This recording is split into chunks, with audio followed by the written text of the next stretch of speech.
Good morning. Not my usual type of vlog today. I've come out to Padley Gorge. The noise you can hear in the background is the stream, which is in full flow. I haven't come out to do any autumn photography. I've come out to try a new filter. For those of you who watched Three Shires head vlog, I'll put a link up here somewhere, a little while ago. You may remember I managed to drop my Lee 6-stop filter, which was very painful because they're not cheap. And I have refrained from replacing it, partly through fear of breaking it again, and partly because I've had to spend money on other products. And the very helpful people from K&F Concepts contacted me a couple of weeks ago and asked me if I'd like to do a review on this, which is their Variable ND filter. Now it's a circular one, so it's a screw-in unit, which I can't use with the rest of my kit because, as you know, I use the Lee filter system. But I said I'd have a go because for waterfalls, you tend to find, or I tend to find, a lot of the time I'm shooting in shaded areas, so I don't need a grad filter. So that's why I've come out to Padley, because I know what it's like out here, and I thought this would be the perfect place to give it a try. Now, I have deliberately refrained from watching other vlogs on this product because I wanted to not have any preconceived ideas. And it also ties in quite nicely with people wanting to buy photographic equipment on a budget. Because, yeah, I mean, I'd love an all singing, all dancing, £3.5 grand full frame camera and the best filters money could buy. My filters currently need replacing. I can't afford to do it, so I'm working with what I've got. You can get equally as good images with budget equipment. I have a 2-year-old D7200. My lenses are all second-hand. I tend to buy second-hand lenses, but I'll always try and buy a new body. Don't ask me why, it's my logic. My tripod is new, but it is a cheaper version of a more expensive one. It's an aluminium version of a carbon fibre one. Yes, I'd love a carbon fibre tripod. Can I justify it? Not really. I'm going to go down to the waterfall and do some shots. I will try and talk you through what I'm doing, but obviously it's very noisy down there, so the audio is going to get loud. I can only apologise for that, but in order to show you what I'm doing, I have to talk to you while I'm down there. In the meantime, give me a minute, I will turn the camera around and we'll have a look at this. So, this is the product. It is K&F Concepts ND2-32 variable filter. And it comes in this rather nice cardboard box, which is great. And you lift the lid up, and inside we have a plastic case. Let's get rid of that. Now, I've just pulled that out, and it should clip. It's not a big thing, but it's doing my head in. Yes, it's not the most expensive filter in the world, but as a protective case, it needs to close properly. So that's a slight niggle. Inside, we have the filter and a little bit of padding, although, maybe padding on that side as well, I don't know.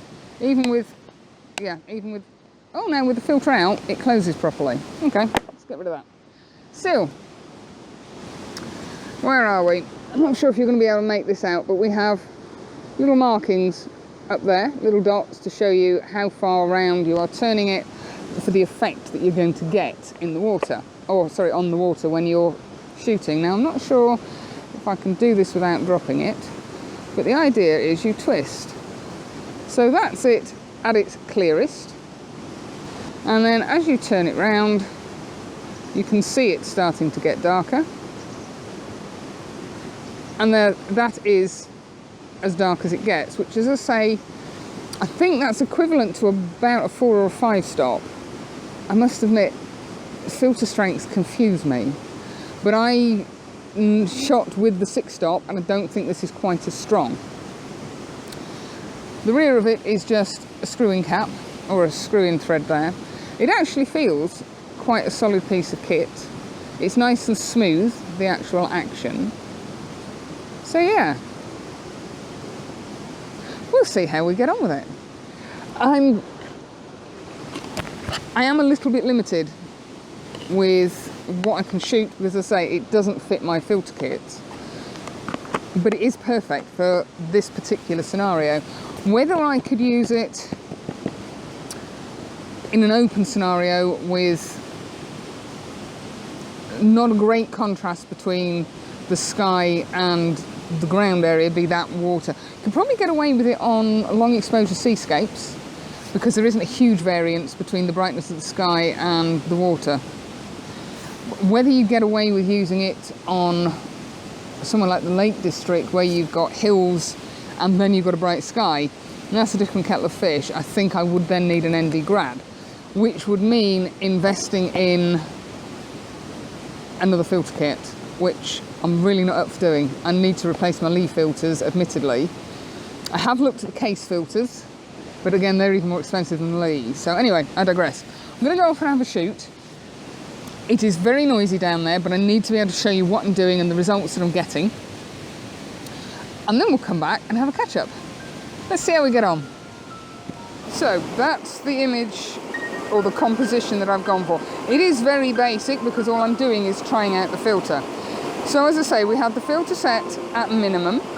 I'm on f11 3 seconds, ISO 100, and that was the image I got. Now it does look blown out on here because of how the screen reacts to being recorded, but it isn't blown out. Quite pleased with that.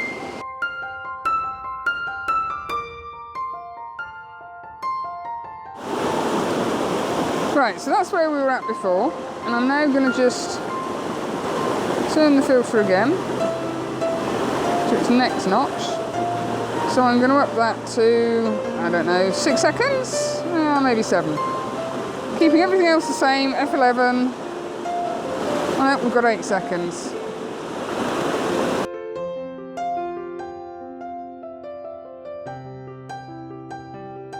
I've wandered just a little bit further downstream. You can see the bridge behind me. And it's strange, I was here a year ago. Put the link up here somewhere. And the whole layout's changed. It's very strange. I can't get to where I was before. We've tried a couple of different compositions, still trying out this filter. Down here, although I can see a beautifully coloured tree in the distance, there's not a lot of colour. So I'm concentrating purely on the movement of the water. In the location I'm at now, we have a bit of light coming in through the trees overhead. I have found very slight blue colour cast with the filter on its minimum, but by moving the Kelvins up to 68, I think it was, it got rid of that. I also tried the same composition with the filter set to its maximum, and I really like that one. There are no sparkling compositions, I'm just playing.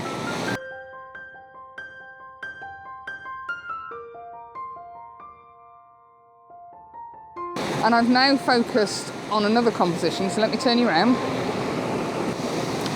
So, you can see the little fall here. If I go into live view, I've zoomed quite a way in. This thing will focus.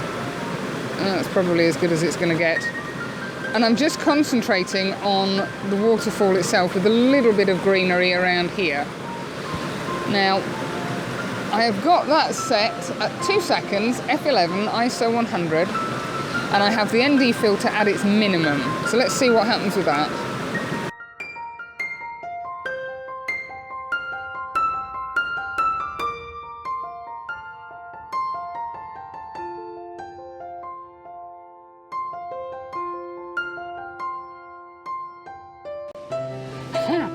Somebody's turned the heating up.